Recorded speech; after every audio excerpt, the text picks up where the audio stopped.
لهمی دیوانان بحثا وگرا سرگندانه. علی خالد 65 سالی خلکی گند ساکای لدوران نیروه سر بناحیه شلادزه. لگوری گوتناوی زیده 30 سالانه گند خو ندیدیه. 8 کروک جهانه. اوج دایک بوین بو جاره که بتنجی نچوینه گندی.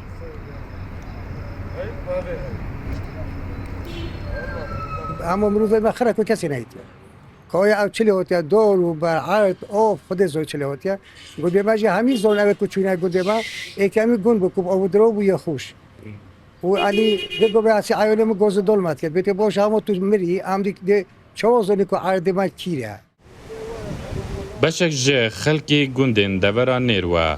ریکانو دوسکی جوری لشلازه کمبونو. داخازا وکن ریکی با گندوارن خود کن. تحمل ابداس و تحمل ماکر. ما هم زادش تحمل کن. تحمل خلوص بود. زیده 100 گندن وان. دکبنه پشتاوی گلی. دیماهیک جه بگهنه. اف جهه.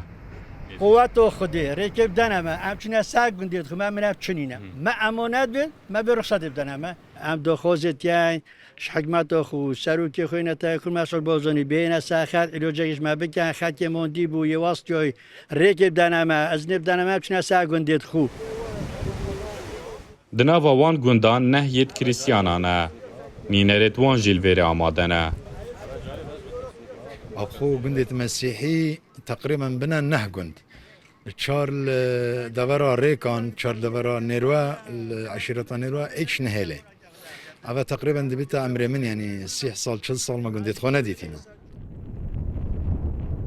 پتری 40 سال بون او دور ببونه میدانا شر ترکیه و پککه. زیده ساله که دور آرام بویو. چاوین خلکی لزورینه نه. بو دورین خواه. نایف رمضان رو داو. دورا شلادزه.